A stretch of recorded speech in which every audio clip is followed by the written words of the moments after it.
আসসালামু আলাইকুম। প্রাথমিক বিদ্যালয়ের উপবৃত্তির পোর্টালের যে তথ্যগুলো হালনাগাদ করতে হয় তা কিভাবে করতে হয় এই ভিডিও টিউটোরিয়ালের নির্দেশনাগুলো অনুসরণ করলে আপনি সহজেই জানতে পারবেন। আপনি ইউজার আইডি এবং পাসওয়ার্ড দিয়ে লগ ইন করার পরে এরকমের একটি ড্যাশবোর্ডে আপনাকে নিয়ে আসবে। এখান থেকে 2 নম্বরে যে অপশনটি রয়েছে বেনিফিশিয়ারি শিক্ষার্থী, এর উপরে আপনাকে ক্লিক করে দিতে হবে। আমি এর উপরে ক্লিক করছি। কার্সারটি নিয়ে গেলে দেখুন সাদা রং ধারণ করছে, এখানে আমি ক্লিক করে দেব। ক্লিক করলে আরও 4টি অপশনে আপনাকে নিয়ে যাবে। একটি হচ্ছে শিক্ষার্থীর প্রোফাইল এবং 2 নম্বরটিতে রয়েছে শিক্ষার্থীর শ্রেণী হালনাগাদ। এই শ্রেণী হালনাগাদই আমরা এখন করব। তারপরে শ্রেণী হালনাগাদ শেষ হয়ে গেলে শ্রেণী হালনাগাদ ক্লাস্টারে জমা দিতে হবে। জমা দিলে যদি অনুমোদন হয় তাহলে কাজটা শেষ হবে। এই জন্য আমরা প্রথমে শিক্ষার্থীর শ্রেণী হালনাগাদ করব। এই জন্য কার্সরটি এখানে নিয়ে যাব। নিয়ে গেলে এখানে সাদা রং ধারণ করবে, এখানে আমরা একটা ক্লিক করে দেব। ক্লিক করলে আপনাকে নতুন আরেকটি ড্যাশবোর্ডে নিয়ে আসা হবে। এখান থেকে আপনি যে তথ্যগুলো দেখতে পাবেন, এখানে শ্রেণী নির্বাচন করুন। আপনি শ্রেণী ওয়াইজেও এই তথ্যগুলো হালনাগাদ করতে পারেন, আর না করলে এই প্রাথমিক শ্রেণী থেকেই শুরু করে 5ম শ্রেণী পর্যন্ত এখানে থাকে সাধারণত। আপনি চাইলে এখানে ক্লিক করে কোনো বিশেষ শ্রেণী আগে হালনাগাদ করে নিতে পারেন। আমি প্রাক প্রাথমিক থেকে শুরু করব। আসলে এখানে প্রাক প্রাথমিক থেকেই থাকে, এই জন্য আমরা প্রাক প্রাথমিক থেকেই শুরু করতে চাচ্ছি।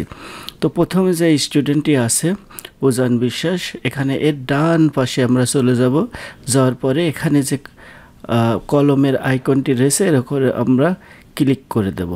এই যে কলমের আইকনটি দেখতে পাচ্ছেন, এখানে আমরা এটা ক্লিক করে দেব। তো ক্লিক করলে আপনাকে আরেকটি তথ্য বোর্ডে নিয়ে আসা হবে। এখানে একটু লক্ষ্য করুন যে শিক্ষাবর্ষ 2025 দেখা যাচ্ছে এবং বর্তমান অর্থবছর 2024-25 দেখা যাচ্ছে। এখানে আপনার কিছুই করার নেই। বাম পাশেও আপনি কিছু করতে পারবেন না। আপনার কাজ হচ্ছে ডান পাশে। ডান পাশে প্রথমে কারণ নির্বাচন করুন লেখা আছে, আর তারপরেরটা দেখুন যে প্রাক প্রাথমিক 5+ আছে, এরপরে শিফট, তারপরে শাখা, তারপরে রোল নম্বর দেওয়া আছে। আমরা প্রথমে একটু লক্ষ্য করুন যে কারণ নির্বাচন করুন। আমি যে শ্রেণী হালনাগাদ করব তার কোন কারণে করব। পরের শ্রেণীটি একটু লক্ষ্য করতে হবে, এখানে প্রাক প্রাথমিক কিন্তু আছে।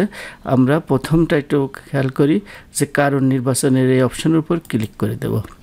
তো 4টি অপশন আছে। একটি হচ্ছে শ্রেণী প্রমোশন, পুনরাবৃত্তি, ভুল এন্ট্রি, বিদ্যালয়ে অধ্যয়নরত নাই। তো আমি প্রথম স্টুডেন্টের জন্য শ্রেণী প্রমোশন দেব, কারণ প্রাক প্রাথমিক থেকে 1ম শ্রেণীতে চলে গেছে, এই জন্য এর ওপর ক্লিক করে দিলাম। আর এখানে দেখুন যে অটোমেটিক প্রাক প্রাথমিক শ্রেণী ছিল, এখন 1ম শ্রেণী হয়ে গেছে। এরপরে শ্রেণীটিতে প্রথমে তো হলোই শিফট, এখানে আপনি চাইলে শিফট চেঞ্জ করতে পারেন। এখানে ক্লিক করলে আপনি 1ম, 2য়, 3য়, 4র্থ শিফট এরকম পাবেন। তো আমার প্রথমটাই থাকুক। এখান থেকে আপনি চাইলে শাখা পরিবর্তন করে দিতে পারেন। এখানে যে আমি ক্লিক করে দিই তাহলে এখানে ক, খ, গ, উ পর্যন্ত শাখা রয়েছে। আমার কই থাকুক আর এটা প্রথমে থাকুক। এখানে আপনাকে রোল নাম্বার চেঞ্জ করে দিতে হবে। রোল নাম্বার 1 আছে, এই স্টুডেন্টের যদি রোল নাম্বার পাল্টায় যায় তাহলে এখানে আপনি ক্লিক করে এখানে সেই রোল নাম্বারটা দিয়ে দেবেন। এখানে আমার এই রোল 1ই আছে, তাই আমি 1ই রাখছি।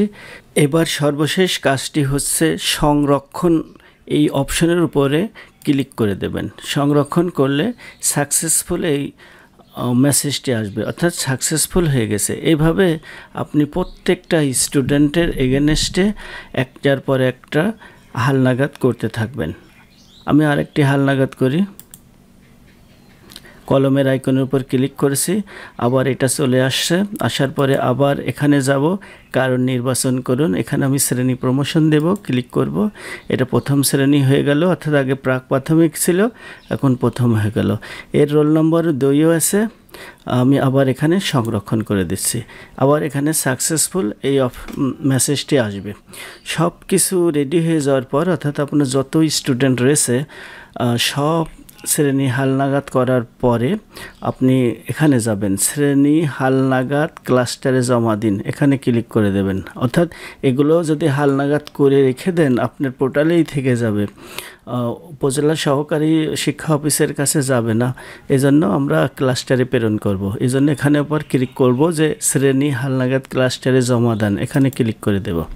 ক্লিক করলে আপনি যতগুলো শ্রেণী হালনাগাদ করেছেন সবগুলো এখানে আসবে। আসার পরে আপনি এখানে একটা একটা করে ক্লিক করতে পারেন।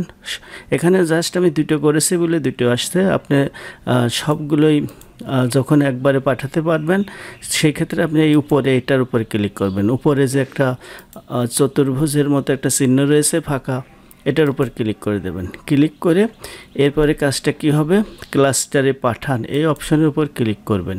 এরপরে এমন একটি মেসেজ আপনার সামনে শো করবে, ক্লাস্টারে তালিকা জমা দান। আপনি কি ক্লাস্টারে আবেদন জমা দেওয়ার বিষয়ে নিশ্চিত? আপনি হ্যাঁ হলে হ্যাঁ দিবেন এবং না হলে না দিবেন। এখানে আপনি হার উপর ক্লিক করবেন।